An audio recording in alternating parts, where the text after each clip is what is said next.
नमस्ते दोस्तों। आज हम आपको गौतम बुद्ध की कुछ ऐसी शिक्षाएं बताएंगे जिनसे प्रेरित होकर बहुत लोगों को ज्ञान की प्राप्ति हुई है और वो धर्म के मार्ग पर चलने लगे थे। तो आइए शुरू करते कुछ कहानियां, कुछ किस्से। खुद की पहचान करो। तथागत यह भी कहते थे कि सबसे पहले व्यक्ति को खुद की पहचान करनी चाहिए। दूसरों की बजाय व्यक्ति खुद के बारे में ज्यादा जानता है। उनका मत था कि बुराई से घृणा करो, बुरे व्यक्ति से नहीं। एक बार की बात है, किसी गांव के पास बहती नदी के किनारे बुद्ध बैठे थे। किनारे पर पत्थरों की भरमार थी, पर छोटी सी वह नदी अपनी तरल धारा के कारण आगे बढ़ती ही जा रही थी। बुद्ध ने विचार किया कि यह छोटी सी नदी अपनी तरलता के कारण कितनों की प्यास बुझाती है, लेकिन भारी भरकम पत्थर एक ही स्थान पर पड़े रहते हैं और दूसरों के मार्ग में बाधक बनते रहते हैं। इस घटना की सीख यह है कि दूसरों के रास्ते में रोड़े अटकाने वाले खुद कभी आगे नहीं बढ़ पाते, परंतु जो दूसरों को सद्भाव और स्नेह देता है वह स्वयं भी आगे बढ़ जाता है। बुद्ध ऐसे ही विचारों में मग्न थे कि तभी उन्होंने ग्रामीणों की एक भीड़ को अपनी ओर आते देखा। बड़ा शोर था और लोग किसी युवती के प्रति अपशब्द बोल रहे थे। बुद्ध ने देखा कि लोग एक युवती को घसीट कर ला रहे थे और उसको गाली भी दे रहे थे। भीड़ के नजदीक आने पर बुद्ध ने लोगों से युवती को पीटने और अपशब्द कहने का कारण पूछा। लोगों ने कहा कि यह स्त्री व्यभिचारी है और हमारे समाज का नियम है कि यदि व्यभिचारी स्त्री पकड़ी जाए तो उसे पत्थरों से कुचलकर मार डालना चाहिए। बुद्ध ने युवती की ओर देखा और कहा, जो तुम चाहते हो वही करो, पर मेरी एक शर्त है कि पत्थर मारने का अधिकारी वही है जिसने कभी व्यभिचार न किया हो और न ही उसके मन में ऐसे विचार कभी आए हों। इतना कहकर बुद्ध शांत हो गए। चारों ओर मौन था। कुछ समय बाद लोगों की भीड़ मन में पश्चाताप का भाव लिए हुए वहां से विदा हो गई। इस घटना से यही सत्य उभरता है कि हम खुद अपने प्रति न्याय कर सकते हैं, दूसरों के प्रति नहीं, क्योंकि हमारी जानकारी दूसरों के विषय में अधूरी होती है। यदि हम किसी के प्रति न्याय करना चाहते हैं तो उसे ऐसा प्यार और स्नेह मिलना चाहिए कि खुद ही अपने दोषों को स्वीकार कर ले और उन्हें पुनः न दोहराने का व्रत ले।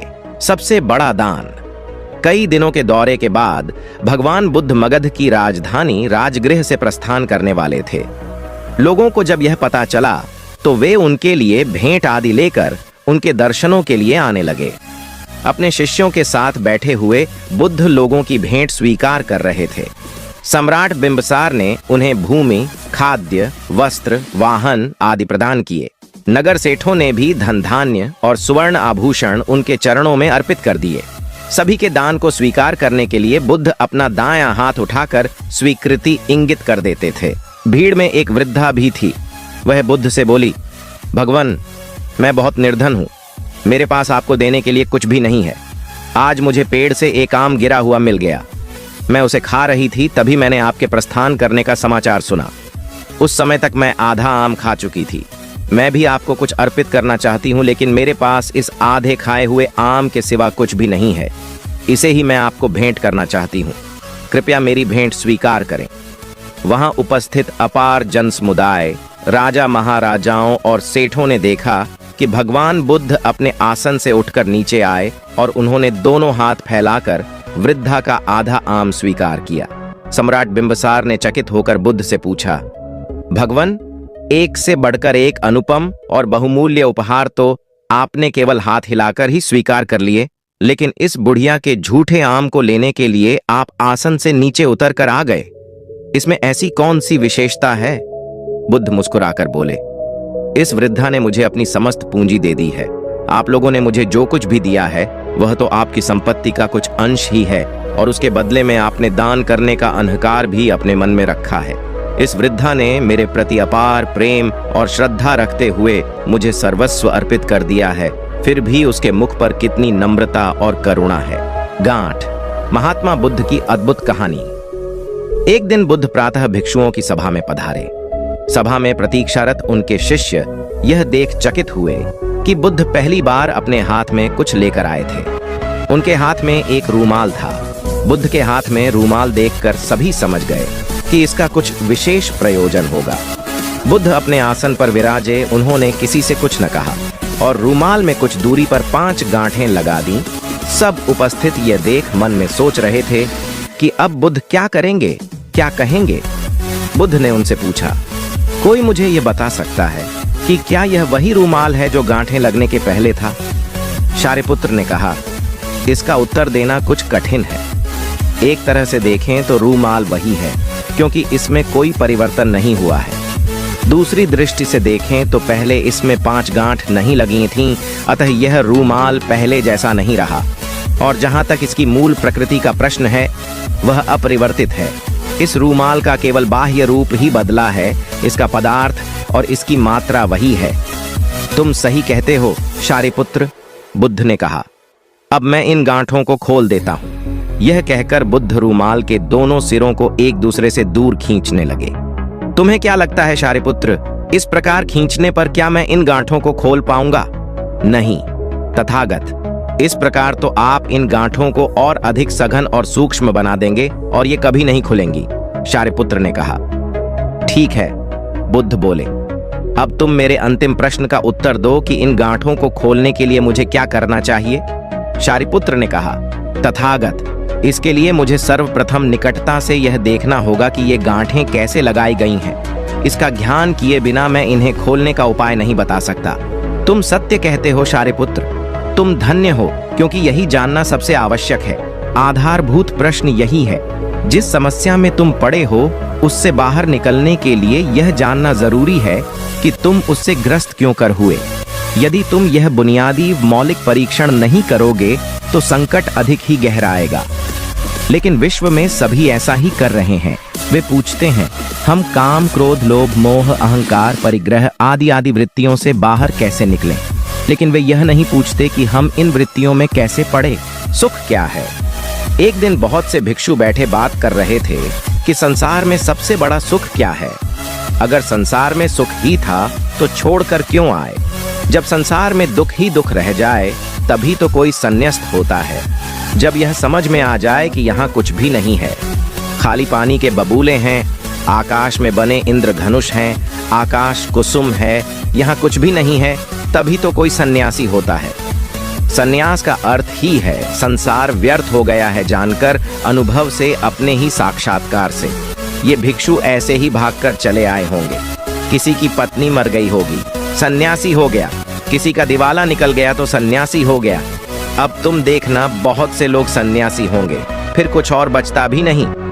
तब बुद्ध भगवान अचानक आ गए।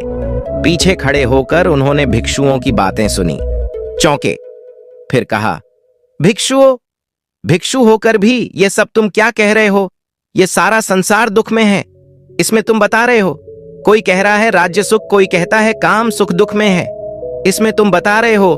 कोई कह रहा भोजन सुख, स्वाद सुख। ये सब तुम जो कह रहे हो, क्या कह रहे हो? ये सुनकर मुझे आश्चर्य होता है। अगर इस सब में सुख है तो तुम यहाँ आ क्यों गए? सुख भी आभास है, बुद्ध ने कहा।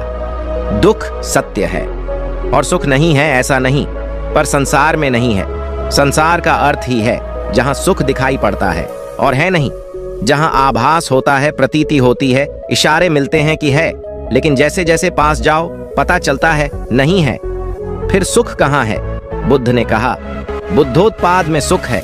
तुम्हारे भीतर बुद्ध का जन्म हो जाए तो सुख है। तुम्हारे भीतर बुद्ध का अवतरण हो जाए तो सुख है। बुद्धोत्पाद, ये बड़ा अनूठा शब्द है। तुम्हारे भीतर बुद्ध उत्पन्न हो जाए तो सुख है। तुम जब जाओ तो सुख है। सोने में दुख है, मूर्छा में दुख है, जागने में सुख है, धर्म श्रवण सुख है। तो सबसे परम सुख तो है बुद्धोत्पाद, कि तुम्हारे भीतर बुद्धत्व पैदा हो जाए। अगर अभी यह नहीं हुआ तो नंबर 2 का सुख है। जिनका बुद्ध जाग गया उनकी बात सुनने में सुख है, धर्म श्रवण में सुख है। तो सुनो उनकी जो जाग गए हैं, जिन्हें कुछ दिखाई पड़ा है, गुणों उनकी। लेकिन उसी सुख पर रुक मत जाना। सुन सुनकर अगर रुक गए तो एक तरह का सुख तो मिलेगा, लेकिन यह भी बहुत दूर जाने वाला नहीं है। इसलिए बुद्ध ने कहा, समाधि में सुख है, बुद्धोत्पाद में सुख है। यह तो परम व्याख्या हुई सुख की। फिर यह भी तो हुआ नहीं है। तो उनके वचन सुनो, उनके पास उठो बैठो, जिनके भीतर यह क्रांति घटी है, जिनके भीतर यह सूरज निकला है, जिनका प्रभात हो गया है। जहां सूर्योदय हुआ है उनके पास रमो, इसमें सुख है। मगर इसमें ही रुक मत जाना, ध्यान रखना कि जो उनको हुआ है वह तुम्हें भी करना है। उस करने के उपाय का नाम समाधि है। सुनो बुद्धों को और चेष्टा करो बुद्धों जैसे बनने की। उस चेष्टा का नाम समाधि है। उस चेष्टा का फल है बुद्धोत्पोद। सुनो बुद्धों के वचन, फिर बुद्धों जैसे बनने की चेष्टा में लगना। ध्यान, समाधि, योग, और जिस दिन बन जाओ उस दिन परम सुख, इच्छा शक्ति। एक बार आनंद ने भगवान बुद्ध से पूछा, जल, वायु, अग्नि इत्यादि तत्वों में सबसे शक्तिशाली तत्व कौन सा है? भगवान बुद्ध ने कहा, आनंद, पत्थर सबसे कठोर और शक्तिशाली दिखता है, लेकिन लोहे का हथौड़ा पत्थर के टुकड़े टुकड़े कर देता है। इसलिए लोहा पत्थर से अधिक शक्तिशाली है। लेकिन लोहार आग की भट्टी में लोहे को गलाकर उसे मनचाही शक्ल में ढाल देता है। इसलिए आग लोहा और पत्थर से अधिक शक्तिशाली है। मगर आग कितनी भी विकराल क्यों न हो, जल उसे शांत कर देता है। इसलिए जल पत्थर, लोहे और अग्नि से अधिक शक्तिशाली है। लेकिन जल से भरे बादलों को वायु कहीं से कहीं उड़ा कर ले जाती है। इसलिए वायु जल से भी अधिक बलशाली है। लेकिन हे आनंद, इच्छा शक्ति वायु की दिशा को भी मोड़ सकती है। इसलिए सबसे अधिक शक्तिशाली तत्व है व्यक्ति की इच्छा शक्ति। इच्छा शक्ति से अधिक बलशाली तत्व कोई नहीं है। यदि किसी काम को अपनी इच्छा से किया जाए तो सफलता जरूर मिलती है। गिलहरी और गौतम बुद्ध। भगवान बुद्ध आत्मज्ञान की खोज में तपस्या कर रहे थे। उनके मन में विभिन्न प्रकार के प्रश्न उम्मदीच रहे थे। उन्हें प्रश्नों का उत्तर चाहिए था, लेकिन अनेक प्रयासों के बाद भी उन्हें सफलता नहीं मिली। वे आत्मज्ञान की प्राप्ति के लिए कठोर तपस्या करने लगे। अनेक कष्ट सहन किए, कई स्थानों की यात्राएं की, परंतु जो समाधान उन्हें चाहिए था वह उन्हें मिला नहीं। एक दिन उनके मन में कुछ निराशा का संचार हुआ। सोचने लगे, धन, माया, मोह और संसार की समस्त वस्तुओं का भी त्याग कर दिया, फिर भी आत्मज्ञान की प्राप्ति नहीं हुई। क्या मैं कभी आत्मज्ञान प्राप्त कर सकूंगा? मुझे आगे क्या करना चाहिए? इसी प्रकार के अनेक प्रश्न बुद्ध के मन में उठ रहे थे। तपस्या में सफलता की कोई किरण दिखाई नहीं दे रही थी और इधर बुद्ध ने प्रयासों में कोई कमी नहीं छोड़ी थी। वे उदास मन से इन्हीं प्रश्नों पर मंथन कर रहे थे। इसी दौरान उन्हें प्यास लगी। वे अपने आसन से उठे और जल पीने के लिए सरोवर के पास गए। वहां उन्होंने एक अद्भुत दृश्य देखा।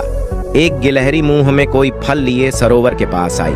फल उससे छूटकर सरोवर में गिर गया। गिलहरी ने देखा फल पानी की गहराई में जा रहा है। गिलहरी ने पानी में छलांग लगी दी। उसने अपना शरीर पानी में भिगोया और बाहर आ गई। बाहर आकर उसने अपने शरीर पर लगा पानी झाड़ दिया और पुनः सरोवर में कूद गई। उसने यह क्रम जारी रखा। बुद्ध उसे देख रहे थे, लेकिन गिलहरी इस बात से अनजान थी। वह लगातार अपने काम में जुटी रही। बुद्ध सोचने लगे, ये कैसी गिलहरी है? सरोवर का जल यह कभी नहीं सुखा सकेगी। लेकिन इसने हिम्मत नहीं हारी। यह पूरी शक्ति लगाकर सरोवर को खाली करने में जुटी है। अचानक बुद्ध के मन में एक विचार का उदय हुआ। यह तो गिलहरी है, फिर भी अपने लक्ष्य को प्राप्त करने में जुटी है। मैं तो मनुष्य हूँ। आत्मज्ञान प्राप्त नहीं हुआ तो मन में निराशा के भाव आने लगे। मैं पुनः तपस्या में जुट जाऊंगा। इस प्रकार महात्मा बुद्ध ने गिलहरी से भी शिक्षा प्राप्त की और तपस्या में जुट गए। एक दिन उन्हें आत्मज्ञान प्राप्त हो गया और वे भगवान बुद्ध हो गए। एक बार गौतम बुद्ध सिंसवा वन में पर्णशैया पर विराजमान थे कि हस्तकालबक नामक एक शिष्य ने वहां आकर उनसे पूछा, भंते, कल आप सुखपूर्वक सोए ही होंगे? हाँ कुमार, कल मैं सुख की नींद सोया। किंतु भगवान, कल रात तो हिमपात हो रहा था और ठंड भी कड़ाके की थी। आपके पत्तों का आसन तो एकदम पतला है, फिर भी आप कहते हैं कि आप सुख की नींद सोए। अच्छा कुमार, मेरे प्रश्न का उत्तर दो। मान लो किसी गृहपति के पुत्र का कक्ष वायु रहित और बंद हो, उसके पलंग पर 4 अंगुल की पोस्तीन बिछी हो, तकिया कालीन का हो तथा ऊपर वितान हो और सेवा के लिए 4 भार्याएं तत्पर हों, तब क्या वह गृहपति पुत्र सुख से सो सकेगा? हाँ भंते, इतनी सुख सुविधाएं होने पर भला वह सुख से क्यों न सोएगा? उसे सुख की नींद ही आएगी। किंतु कुमार, यदि उस गृहपति पुत्र को रोग से उत्पन्न होने वाला शारीरिक या मानसिक कष्ट हो, तो क्या वह सुख से सोएगा? नहीं भंते, वह सुख से नहीं सो सकेगा। और यदि उस गृहपति पुत्र को द्वेष या मोह से उत्पन्न शारीरिक या मानसिक कष्ट हो, तो क्या वह सुख से सोएगा? नहीं भंते, वह सुख से नहीं सो सकेगा। कुमार तथागत की राग, द्वेष और मोह से उत्पन्न होने वाली जलन जड़ मूल से नष्ट हो गई है। इसी कारण सुख की नींद आई थी। वास्तव में नींद को अच्छे आस्तरण की आवश्यकता नहीं होती। तुमने यह तो सुना ही होगा कि सूली के ऊपर भी अच्छी नींद आ जाती है। सुखद नींद के लिए चित्त का शांत होना परम आवश्यक है, और यदि सुखद आस्तरण हो तब तो बात ही क्या, सुखद नींद के लिए वह निश्चय ही सहायक होगा। सिद्धार्थ और हंस। गौतम बुद्ध के बचपन का नाम सिद्धार्थ था। सिद्धार्थ नाम का अर्थ होता है वह जिसने अपने सभी इच्छाओं को पूरा किया। यह नाम उनके पिता राजा शुद्धोधन ने रखा था, क्योंकि जब बुद्ध का जन्म हुआ था तो सभी ज्योतिषियों और विद्वानों ने यह भविष्यवाणी की थी कि यह बालक बड़ा होकर एक महान सन्यासी बनेगा। परंतु बुद्ध के पिता राजा शुद्धोधन को यह बात अच्छी नहीं लगी। वे अपने पुत्र को एक महान राजा के रूप में देखना चाहते थे, न कि एक सन्यासी। वे नहीं चाहते थे कि उनका पुत्र फकीरों का जीवन जिए, इसलिए सिद्धार्थ के रहने की व्यवस्था विलासिता से पूर्ण की गई। उन्हें तरह तरह की सुख सुविधाओं से रखा गया। दुख की अनुभूति तक न होने दी, परंतु एक सन्यासी के लक्षण तो बचपन में ही दिख जाता है। वे बचपन से ही शांत और सरल स्वभाव के थे। दया और करुणा तो उनके मन में कूट कूट करके भरी है थी। अक्सर सिद्धार्थ एकांत में जाकर ध्यान मग्न रहा करते थे। एक दिन की बात है, सिद्धार्थ अपने उपवन में एक शांत जगह इसी प्रकार ध्यान मग्न थे, तभी एक घायल हंस उनके सामने आ गिरा, जिससे उनका ध्यान भंग हो गया। जब उन्होंने अपनी आंखें खोली तो देखा कि सामने एक सफेद हंस तीर के वार से बुरी तरह घायल पड़ा तड़प रहा है। उसे देखते ही सिद्धार्थ का मन द्रवित हो उठा और उन्होंने उसे तुरंत उठा लिया। धीरे धीरे वे हंस को सहलाने लगे और फिर पास के सरोवर में जाकर उसका घाव धोकर उसके शरीर से धीरे से तीर को निकाला। तीर निकालते ही वह दर्द से तड़प उठा। तब सिद्धार्थ उसे धीरे से सहलाते हैं और उसके घाव पर पट्टी बांध देते हैं। उसी समय एक ओर से कुछ शोर होता है और उधर से उनका चचेरा भाई देवदत्त आता हुआ दिखाई दे। सिद्धार्थ के हाथ में वह हंस देखकर बहुत खुश होता है और हंस लेने के लिए सिद्धार्थ के पास दौड़कर आ धमकता है। देवदत्त: सिद्धार्थ, यह हंस तुम्हारे पास है और मैं इसे कब से इधर उधर ढूंढ रहा था। यह मेरा शिकार है, अब जाकर मिला है। सिद्धार्थ: नहीं देवदत्त, यह हंस मेरा है। यह तो कब का दम तोड़ देता अगर मैं समय पर इसका इलाज न करता। देवदत्त: दम तोड़ देता तो क्या, यह तो मेरा शिकार है, मैंने इसे इसलिए तो मारा है। तुम जबरदस्ती मेरे शिकार को हड़पना चाहते हो। इस तरह दोनों भाइयों में उस हंस के लिए वाद विवाद होने लगा और धीरे धीरे बात बढ़ गई। तब दोनों ने